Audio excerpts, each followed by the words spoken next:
안녕하세요. 저는 40대 중반의 여자이고 슬아의 아들 한 명이 있습니다. 10년 넘게 뇌졸중 후유증으로 투병하는 시어머니를 한 집에 모시고 살고 있는 중이고요. 철이 엄마, 요즘 철이 할머니 건강은 어때?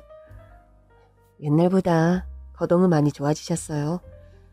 운동도 매일 하시긴 하는데 요즘 식사를 통 잘 못하셔서 걱정이네요. 보니까 그저 삼시세끼 환자들한테 좋은 음식 직접 만들어 먹여, 사다가 먹여, 지극정성이더구먼. 어머니께서 입맛이 까다로우셔서 아무거나 잘 못 드시거든요. 환자들이나 건강한 사람들이나 먹는 게 제일 중요한 것도 사실이고요. 세상에 철이 엄마 같은 며느리가 또 있을까? 망나니 남편 도망간 지가 언젠데 그렇게 지극정성으로 시어머니를 모시고 사노? 그 인간은 그 인간이고 어머님은 어머님이시니까요. 성정이 예민하고 까탈스러우셔서 남의 손 빌려서 투병하기 힘든 분이시기도 하고 요즘은 친딸도 철이 엄마처럼 10년씩이나 노인네 병수배 못 든다고. 참, 철이 할머니가 전생에 좋은 덕을 많이 쌓았나 봐. 철이 엄마 같은 효심 깊은 며느리를 본 거 보면 사람들은 모두 시어머니 병간호를 10년 넘게 하는 저를 두고 효부라고 칭찬이 자자합니다. 그런데요, 엄밀히 말하면 저는 시어머니 며느리가 아닌 지는 오래됐어요. 제 아들의 친부, 그러니까 전 남편과 이혼한 지는 한참 오래된 일이기 때문입니다. 전 남편은 10여 년 전 띠동갑 연하의 골프장 캐디와 바람이 나서 집을 나갔습니다. 이혼 전에도 남편은 뚜렷한 직업도 없이 그저 시어머니께서 물려주신 가건물의 집세를 혼자 다 탕진하면서 한량처럼 놀고 먹는 사람이었어요. 아유 이 녀석아, 내가 매일 너 이런 식으로 주색 잡기 하라고 건물 증여해줬니? 엄마, 기왕 저한테 증여해주신 건물 가지고 대체 언제까지 그렇게 생색내실 거예요? 회사도 못 다녀, 지 사업도 못해. 그렇다고 어디 일용직 나가 아무 돈벌이라도 할 깡따구도 없어. 기술 배울 머리는 터더군다나 없고 명색이 처자식 달린 사내라고 내가 너 사내 구실 좀 제대로 하라고 건물 물려줬지. 맨날 술 파먹고 여자 만나러 다니라고 줬니? 그래서 내가 뭐 그 돈으로 노름을 했어요? 뭐 주식해서 날리기를 했어요? 다달이 따박따박 철이 엄마한테 생활비 주고 남은 돈으로 제 취미생활 좀 하는 건데 그거 가지고 맨날 잔소리세요? 처녀가 애를 가져도 편명할 구실은 있다더니 이놈이 딱 그 짝이구나. 그런 식으로 돈 허투루 쓸 거면 지금이라도 당장 건물명의 철이애미 앞으로 돌려. 아유, 엄마 치사하게 계속 이렇게 나오실 거요? 이왕 제 앞으로 해주신 건물을 왜 철이 엄마 앞으로 해요? 철이 엄마가 아무리 엄마 맘에 들어도 피 한 방울 안 섞인 남이라고요.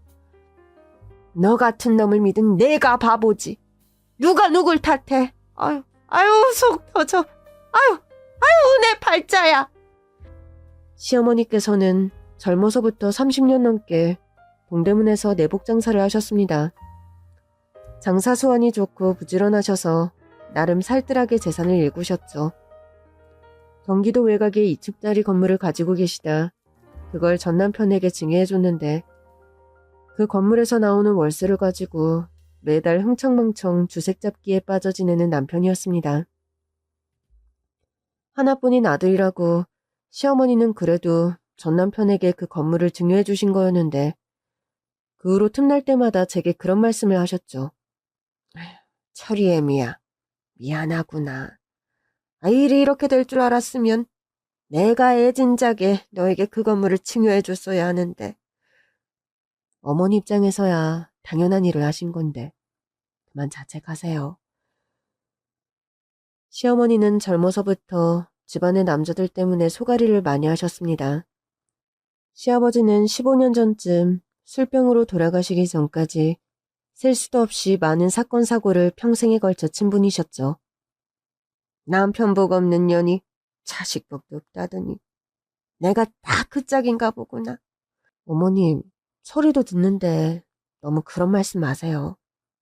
네 시아버지 평생 노름에 빠져 내가 돈을 조금 모을만 하면 가져가고 탕진해서 날 화병나게 만들었는데 서리 애비까지 저리 정신을 못 차리고 사니 후라가 차서 어쩌지를 못하겠어. 어머님, 안 그래도 상의 드릴 일이 있어요. 무슨 일이야? 서리 애비가 또 뭐 사고라도 쳤니?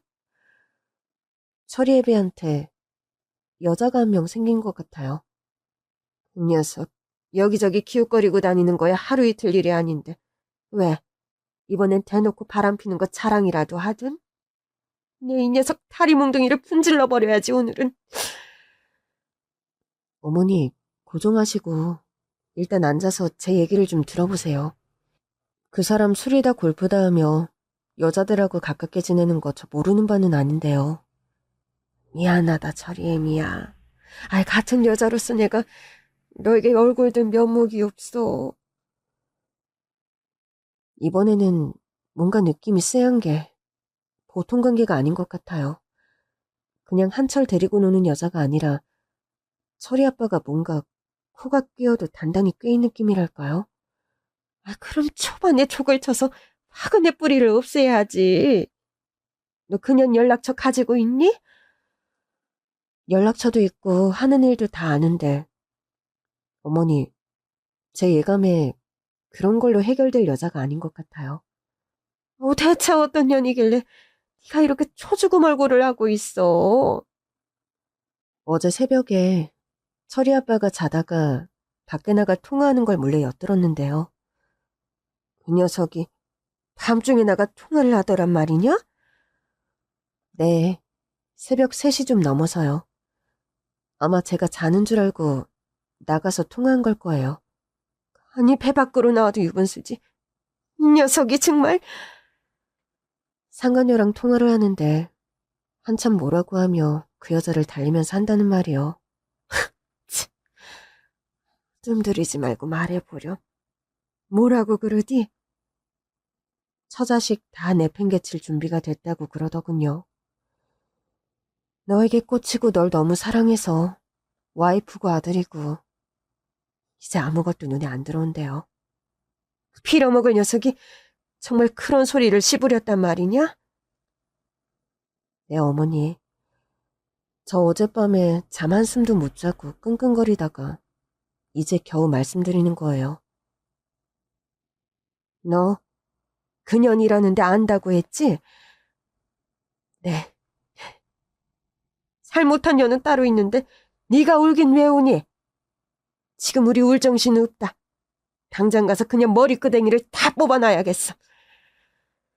평소에도 여걸이라는 소리를 자주 듣고 호탕하고 성격이 불같은 시어머니셨습니다. 전 남편이 상간녀에게 눈이 돌 대로 돌아서 그런 말을 했다는 걸 아시고 당장 상간녀가 일하는 골프 연습장으로 달려가셨죠. 저 역시 분기탱천한 시어머니를 쫓아 그 상간녀가 일하는 골프장으로 갔고요. 네가 우리 아들 꼬리 쳐서 유혹한 그년이냐? 누구신데 초면에 반말에 욕지거리시죠? 내가 누군지 모르는 게 네 신상에 좋을 텐데. 그건 제가 알아서 하니까 정체부터 밝히시라고요. 아니, 인연이 누구 앞이라고 눈을 풀아리고 소리를 질러. 상간녀 주제에 창피한 줄도 모르고. 너 홍상식이라고 알지? 모른다고는 못할 거다, 이 나쁜 년아. 어머, 상식씨 어머님이시군요. 몰라 뵙고 죄송해요. 긴 말할 것도 없다. 우리 아들한테서 떨어져. 네가 원하는 게 대체 뭐니? 돈? 깔끔하게 원하는 액수를 말해. 적당한 선에서 맞춰줄 테니. 더는 우리 아들 가정 흔들지 말고 썩 꺼져. 치. 이 할머니 보자 하니까 막 가시네. 내가 겨우 돈 한두 푼 때문에 상식씨한테 올인하겠어요? 제가 원하는 거요? 그건 할머님 아들 홍상식씨예요. 그 사람의 모든 거, 인생 전부를 원한다고요. 아셨어요? 넌 애미애비도 없어? 저 시퍼렇게 눈 뜨고 보고 있는 하늘도 안 무섭니? 아, 무서운 거 있는 년이 남의 가정 파탄 내겠어요? 저요, 세상에서 하나 무서운 거 없는 잃을 거 없는 년이라고요. 할머님 아들 가정은 끝났으니 이쯤에서 포기하시는 게 정신건강에 이로우실걸요? 아니, 이 년이 뚫린 입이라고 함부로. 듣자 하니 할머님 남편도 젊어서 딴 살림 차렸다면서요? 남편이 그 지경이었으면 아들 관리라도 잘하셨어야죠. 네? 야, 이년아, 닥치지 못해? 정말 받을 년이 진짜! 제가 소리를 지르는데 갑자기 시어머니께서 으윽 소리를 지르시며 가슴을 움켜쥐고 그 자리에서 쓰러지시는 겁니다. 어머니 정신 차리세요. 갑자기 왜 그러세요, 어머니? 저 천벌 받을 년, 동물을 지켜 죽일 년. 갑자기 말이 어눌해지시며 숨이 막히는 듯 얼굴이 파리해지시더니 그대로 실신해버린 시어머니셨습니다. 네, 저희 시어머니는 그날의 서슬퍼런 충격으로 뇌출혈이 왔고 그대로 병원으로 실려가셨어요. 119 구급차가 빨리 도착하기 힘든 장소라서 저는 급한 마음에 시어머니를 들쳐업고 근처 대학병원 응급실로 달려갔습니다. 보호자분께서 빨리 환자분을 데리고 오시는 바람에 그나마 골든타임을 놓치지 않았네요. 할머님이 목숨 건지신 건 모두 며느님 덕분이에요. 선생님, 저희 어머님 괜찮으실까요? 지주막하 출혈입니다. 평소 두통이 심하셨을 텐데요. 젊은 시절부터 머리가 아프다는 얘기는 자주 하시는 편이었어요. 장산이 집안일이니 스트레스가 많아 그런 거라 생각했는데. 골든타임 안에 병원에 오셔서 다행이긴 한데 앞으로의 예우는 솔직히 장담드리기 어렵습니다. 그날 이후로 시어머니는 뇌출혈 후유증으로 거동이 불편한 몸이 되셨습니다. 몸에 반신불수가 찾아왔고 중간에 암투병까지 겹치는 바람에 집에서 꼼짝 못하고 투병만 하는 신세가 되신 겁니다. 철이 애미야, 미안하다. 집안이 이 판국이 난 마당에 내가 병까지 걸려나서. 어머님, 제발 그런 말씀 마세요. 어머님께서 그날 그렇게 쓰러지실 줄 알았으면 애초에 제가 상간녀 연락처를 어머님께 말씀드리는 게 아니었어요. 울지 마라. 네가 아니었다 한들 내가 그 사태를 언제까지 모르고 지냈겠니? 언제 알아도 알 사실인데 그날 알았을 뿐인 거다. 어머님, 그래도 그 상간녀 때문에 어머님 몸이 이 지경이 된 걸 생각하면 제가 자다가도 벌떡 일어나서 가슴을 쾅쾅 쳐요.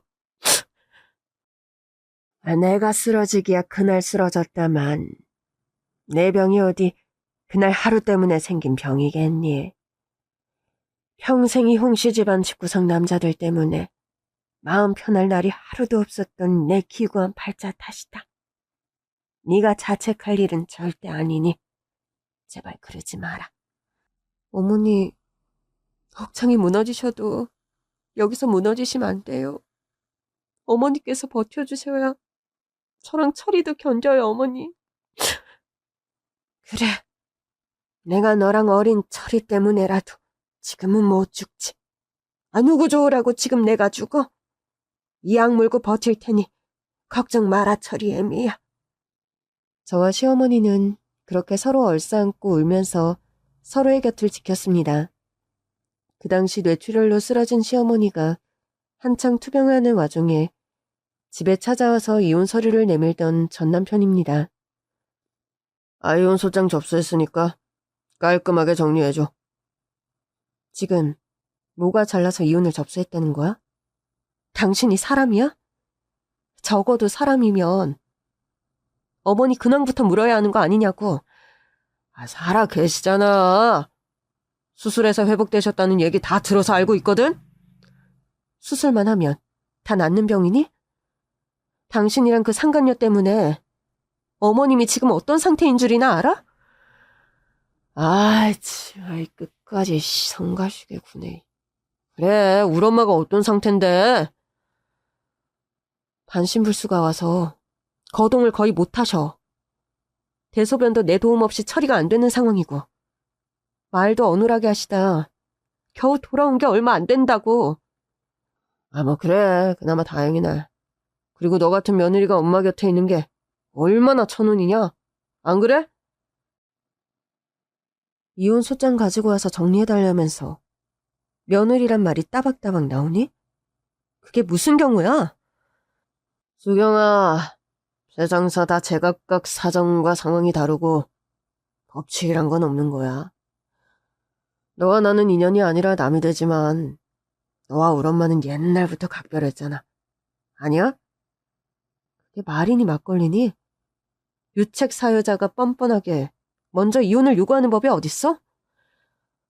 아, 뭐 그거 가지고 이혼 안 해준다 버티기라도 하겠다는 거야? 아, 지금 우리 엄마한테 들어가서 내가 엄마 설득이라도 시켜야 순순히 도장 찍어줄래? 야, 이 야비한 쓰레기 인간아.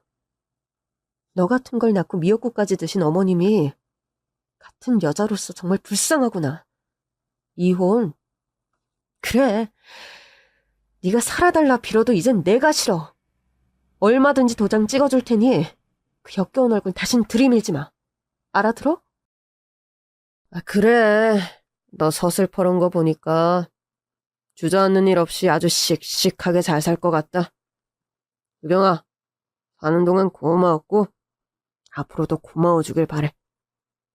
우리 엄마랑 철이 잘 부탁한다. 너와 상간녀가 받을 벌은 저 하늘에서 내려주실 거라고 믿어. 더 긴 말하고 싶지 않다. 어머님 여기서 더 충격받으면 회복 불능이라고 했으니까 썩 꺼져! 전 그렇게 소리 지르며 길바닥에 돌들을 주워 아무렇게나 전남편에게 던졌습니다. 그 돌을 요리조리 피하며 꽁무니 빼듯 도망가는 전남편이었어요. 추하고 끔찍한 상황에 더는 빠져있기 싫었고 무엇보다 충격으로 쓰러지신 시어머니께서 다시 병세가 악화될까봐 저는 최대한 빠르고 깔끔한 방법으로 이혼을 마무리했었습니다. 그리고 전남편과 이혼한 지 어언 10년. 강산이 한번 바뀌고도 남았을 그 기간 동안 저는 시어머니 병수발을 하면서 홀로 아들을 키우며 살아왔죠. 중간중간 시어머니께서는 제게 그런 말을 여러 번 하셨습니다. 철이애미야, 너와 나의 인간적인 믿음을 떠나 네가 더 이상 내 병수발을 들 명분이라는 게 없는 것 같구나. 아, 어머니, 지금 여기가 무슨 정치판도 조선시대 왕실도 아닌데 무슨 명분식이나 필요한데요? 아무리 생각해도 새파랗게 젊은 너를 이렇게 내 병수발 한다고 집에 가둬놓고 살게 하는 게 아니란 생각이 들어. 어머니 운신도 불편하시고 아무것도 잘 드시지도 못하는데 그럼 어째요? 철이도 어려서 제가 돌봐야 하고요. 나야 간병인을 쓰면 되고 철이는 학교 가고 학원 보내놓고 너도 네 일을 뭐라도 해야 하지 않겠니? 간병인 몇 번 써봤지만 도루묵이었잖아요. 어머니 까탈스런 성미 맞출 수 있는 간병인도 드물고 또 제대로 된 사람 쓰는 게 쉬운 일이 아니에요, 어머니. 비용만 해도 만만치 않고요. 나야 네가 날 돌봐줘서 고맙기는 하다만 단 하루도 너에게 미안하지 않는 날이 없구나, 철이애미야. 아, 어머님, 그런 말씀 하세요. 전 친정 부모님도 일찍 돌아가셔서 안 계신데 세상 천지 유일한 부모님이 어머님 한 분뿐이세요. 저 하늘에서 네 부모님이 너 사는 걸 보시군 나한테 삿대질이나 하며 욕이나 안 하면 다행이지. 아니에요, 어머님.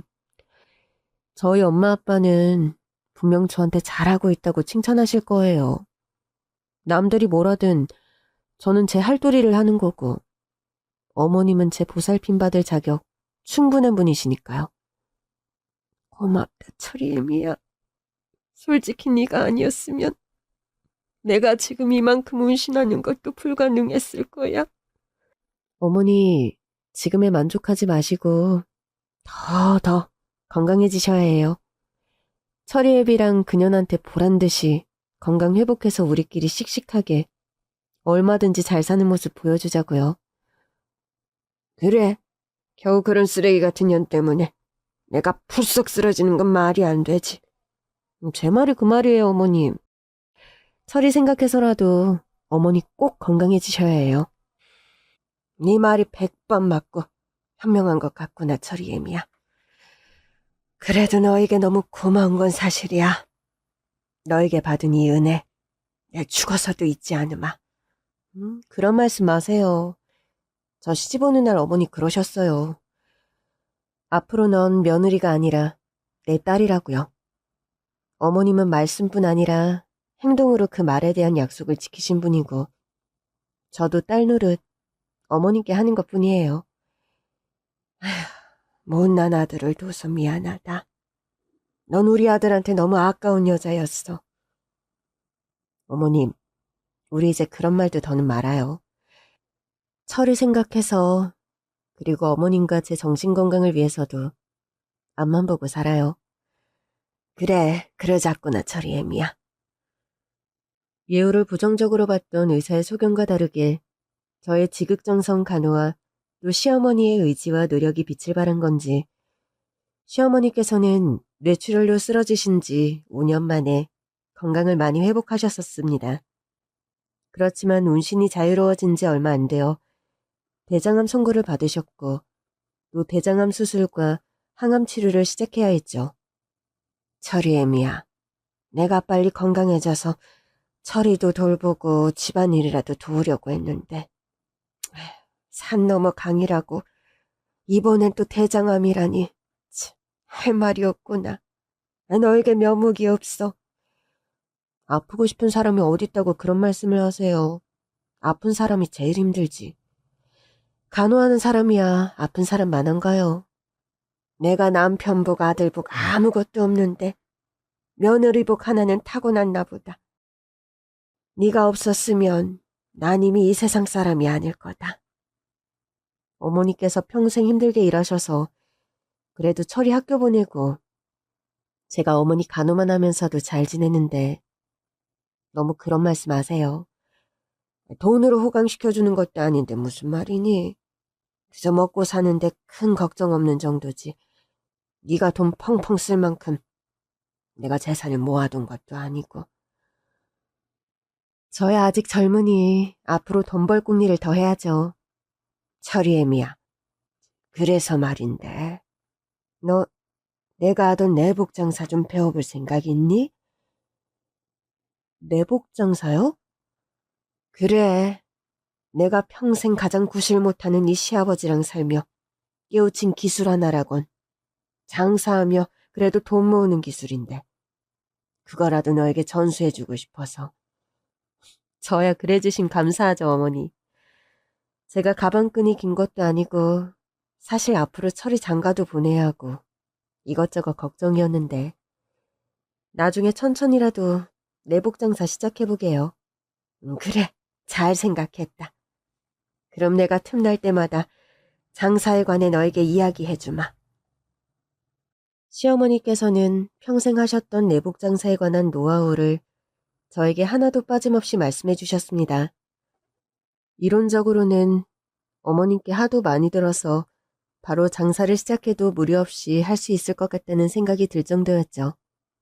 마음 투병하다 내가 저 세상 가면 이거저거 방황하지 않고 네가 밥벌이 할 구실이라도 마련하고 가니 마음이 놓인다. 네, 어머니가 하던 바로 그 자리에서 저도 나중에 장사 시작해보려고요. 다른 건 몰라도 내가 평생 장사하며 누구 속인 적도 없고 신뢰 하나는 잘 쌓아놨으니 동대문 내복집 박말자 사장 며느리라고 하면 여기저기서 널 많이 신경 써줄 거다.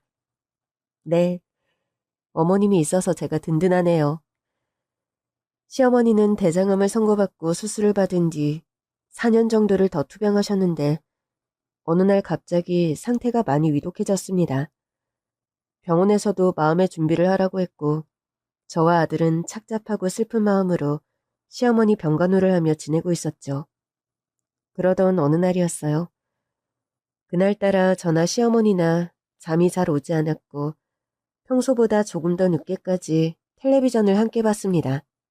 철이애미야. 네, 어머니. 어디 불편하세요?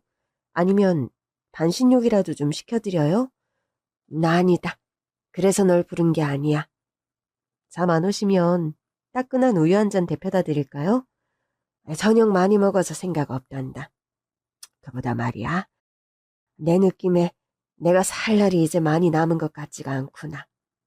어머님, 그런 말씀 마시래도요. 길게도 아프지 않았니? 뇌출혈에 대장암까지. 이 시간까지 목숨 부지하고 산 거는 그래도 철이애미 네가 그리 지극정성으로 내 옆에서 날 보필해줘서인 거 나도 안다.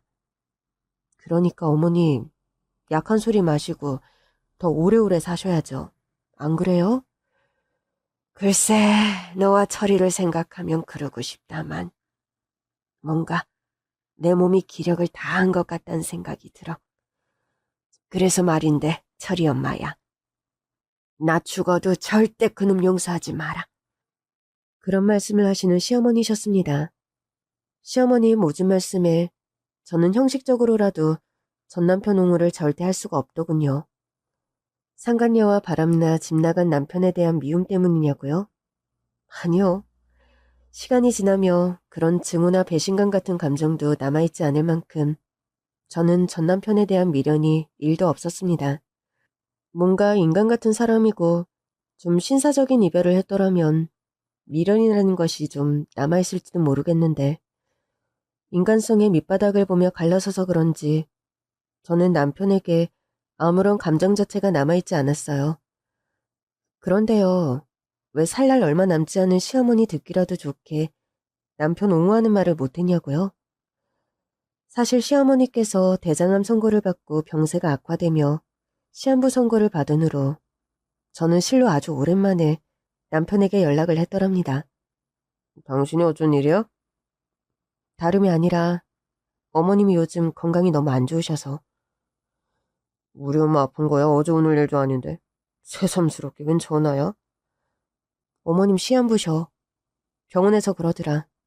얼마 남지 않은 것 같다고. 아, 그래서 지금 그 말하려고 전화했니? 그래.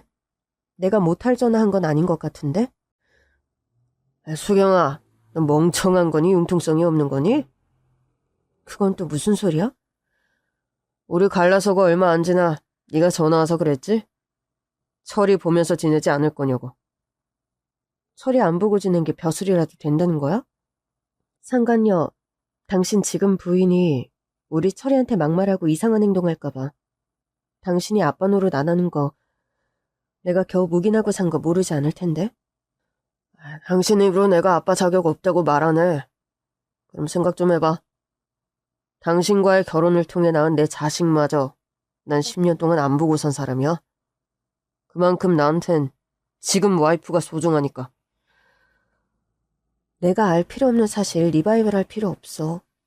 어머님 위독하시니까 얼굴이라도 한번 비치라는 소리 하려고 전화한 거야. 지 아들도 끊고 사는 나 같은 놈이 엄마라고 뭐 눈에 들어오겠니? 우리 엄마 지금껏 네가 책임지고 살아왔으니 앞으로도 잘 부탁한다. 아, 우리 와이프 내가 엄마 만나는 거 끔찍하게 싫어해. 잘 살고 있는 내 살림까지 가르치려 들지 말고 네가 짊어진 짐이니 네가 좀 알아서 하라고 좀. 그렇게 말하며 전화를 뚝 끊어버리는 남편이었어요. 이게 실화냐? 물음을 제기할 분도 있을 것 같습니다. 너무나 막대먹고 막장의 끝을 보이는 행동거지라서 쉽사리 믿기지 않으실 거라는 거 잘 알아요. 그런데요. 참 씁쓸하게도 남편과의 일화는 모두 거짓이 일도 섞이지 않은 실화랍니다. 전 남편과 그런 통화를 했었기에 살 날이 얼마 남지 않은 시어머니께서 아이 아빠와 상종 말라는 얘기를 하시는데도 저는 이런 방구 아무런 변명을 할 수 없었던 겁니다. 병원에서의 시한부 선고 이후 시어머니께서는 그 계절을 넘기지 못하고 하늘나라로 떠나셨습니다. 할머니, 돌아가시지 말아요. 운 좀 떠보세요. 어머니, 기왕 버티시는 거 조금만 더 버티시지. 왜 이렇게 빨리 떠나세요? 저 대학 가는 거 보고 가셔야지, 할머니. 저 장가 가는 것도 보고 돌아가신다고 해놓고서 이러시면 어떻게 해요? 아들과 저의 오열에도 시어머니께서는 감은 눈을 영영 다시 뜨지 못했습니다. 그나마 위안이었던 건 집에서 그날 맛있게 저녁 식사를 하고 저와 아들과 한참이나 도란도란 얘기를 나누시다 잠들었는데 그 상태 그대로 편안하게 가셨다는 것. 그게 위안이라면 유일한 아들과 저의 위안이었습니다. 슬픔과 황망함 속에 장례식을 치르는데 끔찍하기 짝이 없는 불청객이 장례식장에 들어오는 겁니다. 누가 장례식장을 찾아왔길래 그런 소리를 하냐고요? 네, 어느 정도 예상하셨겠지만 그렇습니다. 바로 전 남편이 뻔뻔하게도 상간녀까지 대동하고 장례식장 안에 들어온 겁니다. 낯짝 두꺼운 두 사람의 얼굴을 보는 순간 문득 시어머니께서 살아생전 제게 하시던 말씀이 귀에 쟁쟁 울리더군요. 철이 엄마야. 나 죽어도 절대 그놈 용서하지 마라. 전 시어머니의 한서린 그 목소리를 기억하며 겨우 마음을 가다듬었습니다. 게다가 아들 앞에서 제가 그런 쓰레기 같은 인간들 때문에 무너지는 모습을 절대 보여서는 안 되었기에 후들거리는 다리에 힘을 주고 기를 쓰고 버텼죠. 지금 여기가 어디라고 누굴 데리고 나타나? 저리야, 잘 지냈니? 오랜만이다. 아빠 옆에 이 사람은 네 새엄마란다. 10년 만에 만나 하시는 말씀치고는 너무 친근하시네요. 언제 훌쩍 커서 이미 고등학생이 된 제 아들은 입술을 질끈 물고 그런 제 아빠를 분노에 차서 노려보더군요. 장례식장에서 험한 싸움이 벌어지는 건 꼴불견이라는 생각이 들었고 저는 바로 그런 아들을 제지했습니다. 철이야, 어른들끼리 할 얘기가 있으니 넌 식당에 가서 밥 먹고 와. 엄마, 내가 지금 밥이 넘어가요? 그럼 공원에 가서 산책이라도 하고 오렴. 네가 듣지 않았으면 하는 말을 엄마가 앞으로 해야 하기 때문에 하는 소리야. 제발 엄마 말 들어. 저는 아들에게 간절하게 말했고 제 의중을 느낀 아들은 씩씩거리며 주먹을 불끈 쥐고 자리를 떠나더군요. 행여라도 엄마한테 나쁜 일 했다간 제가 가만 안 있을 거라는 거 명심하세요. 그리고 저 여자를 제 앞에서 새엄마 운운하시는 소리 앞으로 안 하셨음 합니다. 그런 일가를 남기고 자리를 나서는 아들이었습니다. 에휴, 아들 하나는 당신 편으로 잘 만들어놨네. 당신 입에서 아들 소리가 나오니 실수가 나오려고 하네. 전영까지 데리고 여긴 왜 왔어? 연이라니요. 지금 입에 걸레 물었어요? 사람들 앞에서 봉변당하기 싫음. 입 다물고 있어. 네가 상간녀인 거 알면 달려들 친척 어른들 지금 여기 여러 분 있으니까. 내 친정언니들도 지금 죄다 와 있으니까 입 조심하는 게 신상에 좋을 거야. 에휴, 암튼 예나 지금이나 여자가 나긋나긋하면 이라곤 없이 독해 빠져서는. 아유, 됐고. 당신하고 이런 말 하려고 온 거 아니야? 그래, 본색 나오네. 애비 노릇 아들 노릇 다 내팽개쳤다는 사람이 어머님 장례식장까지 행차한 이유가 뭐야? 드러나 보자. 우리 엄마 재산은 누가 뭐래도 아들인 내가 받아야겠어. 당신은 철이 데리고 우리 엄마 집에서 나가. 그 말 하려고 장례식장에 왔어? 그래. 여지껏 네가 딸 노릇 잘하고 살았는데 우리 엄마 재산까지 네가 권리 있다 생각한 건 아니지? 일단 어머님 빈소에 조문부터 하지 그러니? 남들 눈도 있으니까 조문은 해. 전 남편은 시어머니 빈소에 분양하고 저를 올리더군요. 남편의 조문이 끝나자마자 제가 다가가서 말했습니다. 당신이 말한 어머님 재산 말인데 너도 상식이라는 게 있으니 너한테 권리가 없다는 건 알지? 듣자 하니 어머님이 내복 장사하면서 서울에 집도 있고 조그만 상가 매장도 있다면서요? 그거 권리 다 우리 남편한테 있다는 거 알죠? 좀 가만히 있지 그래? 그리고 이런 말 하러 행차할 것 같아서 도로 내가 오늘 변호사님을 불렀어. 천사표 탈쓰고 우리 엄마 간호하더니 너 결국 엄마 재산에 흑심 있었니? 착한 척은 혼자 다 하더니 아줌마 결국 어머니 재산에 욕심내서 며느리 행세했구나? 그 입으로 제발 어머님 나불거리지 좀 말아줄래? 관 속에서 어머니가 네 어머님 소리 듣고 벌떡 일어나기 전에. 사모님, 부르셨어요? 네, 변호사님. 제가 그때 전해드린 말씀 이 사람들 앞에 해주세요. 네, 알겠습니다. 인사부터 드리죠. 저는 고인이신 박말자 사모님 법정대리인 김명식 변호사라고 합니다. 우리 엄마가 변호사가 있었다고? 이 상황이 쉽게 이해가 안 가나 본데 내가 간단히 설명해 줄게. 한마디로 말해서 당신은 어머님 재산에 단 1원도 권리가 없어. 박말자 사모님은 살아생전 여기 며느님 전수경 씨 앞으로 본인의 모든 재산을 상속하셨습니다. 상속 절차가 마무리된 지 오래고 법적으로도 하자가 없다는 문서이니 천천히 검토해 보시죠. 말도 안 돼. 자기야, 이게 다 어떻게 된 일이야? 아, 너 이거 다 쇼지? 이럴 리가 있니? 멀쩡한 아들 두고 우리 엄마가 피 한 방울 안 섞인 너에게 전 재산을 증여해. 거기 공증까지 다 받은 문서 보면 알 거 아니야. 상속 절차 끝난 지 이미 오래야. 그러니까 어머니 살아생전 그 흔한 문병이라도 한번 왔더라면 이런 사태는 막지 않았겠어?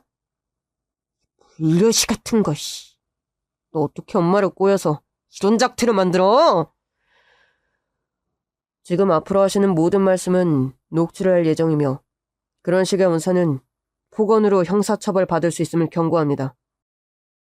아, 변호사까지 앞세워서 사람을 바보로 만들고. 아휴, 엄마, 말씀 좀 해보세요, 예? 이거 다 거짓말이죠? 엄마, 이건 진짜 아니잖아요.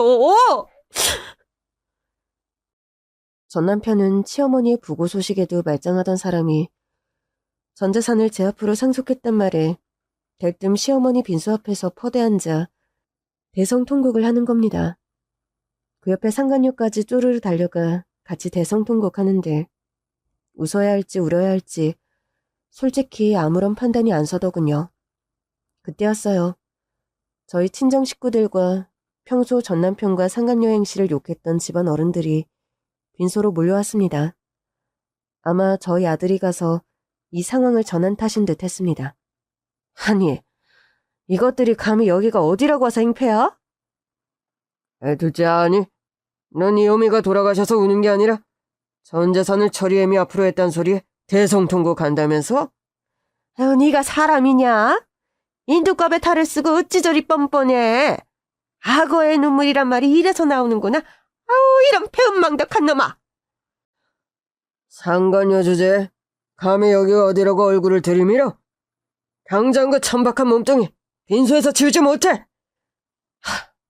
연놈들 좋은 말 해서는 안 되겠어요.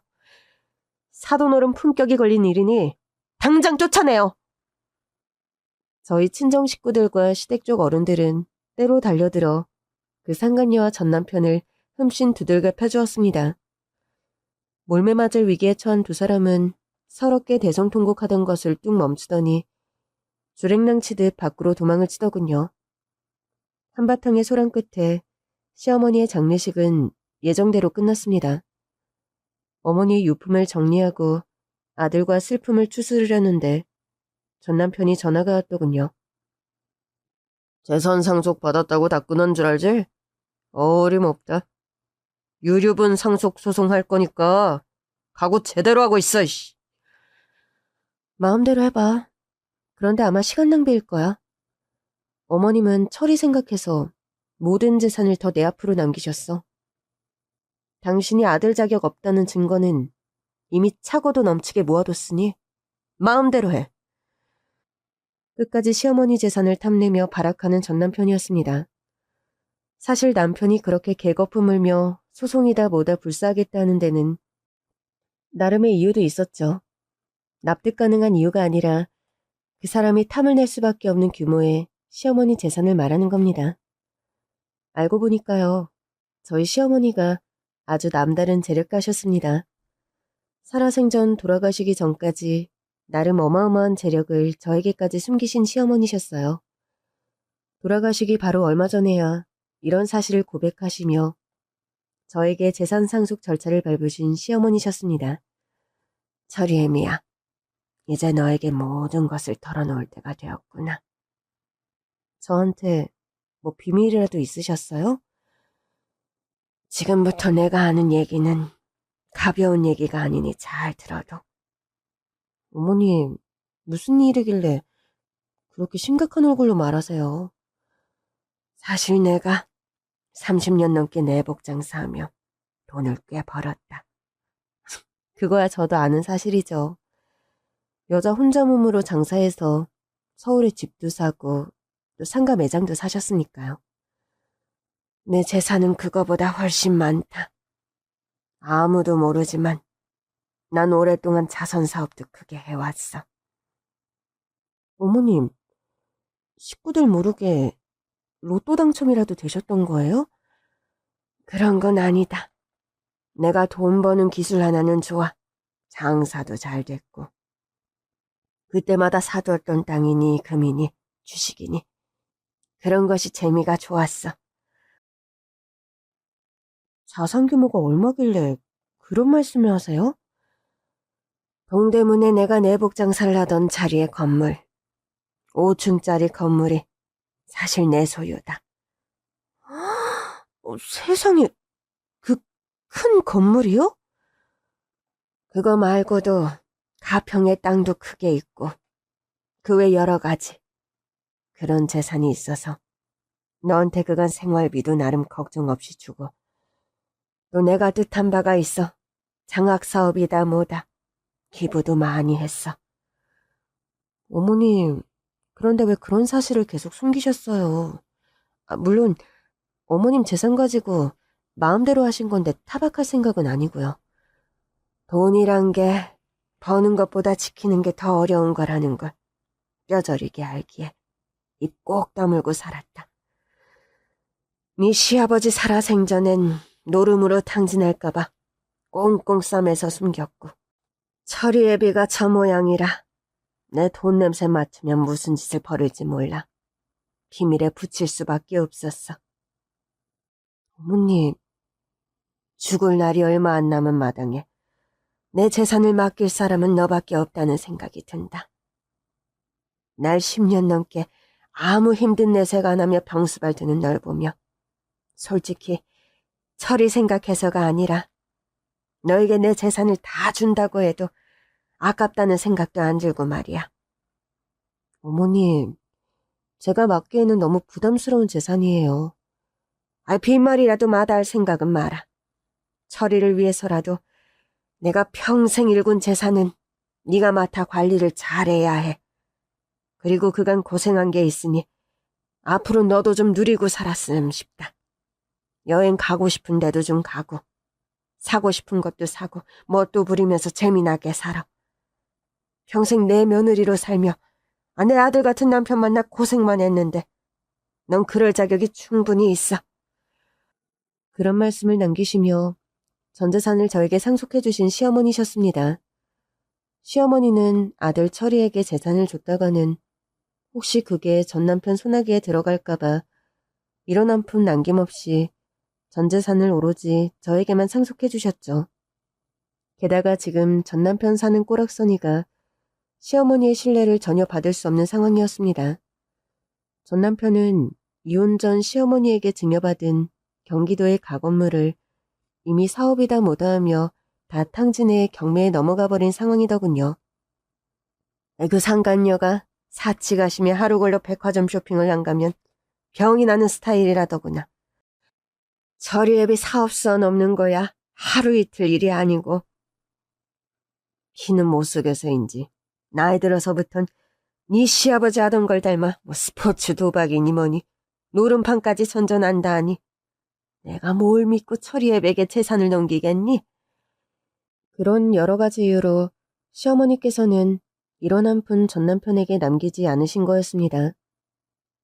그런데요, 재정적으로 알거지 상태가 된 전 남편은 유류분 소송이라는 것을 걸어서 본인도 자식이니 재산에 대한 권리가 있다는 것을 법적으로 걸고 넘어지려고 했죠.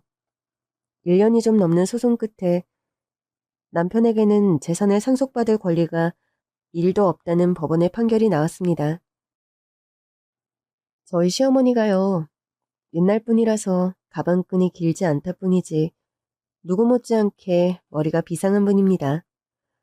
남편이 어머니 사후에 이런 분쟁을 벌일 것을 알고 그 부분에 관해서도 단단히 대비를 해두신 겁니다.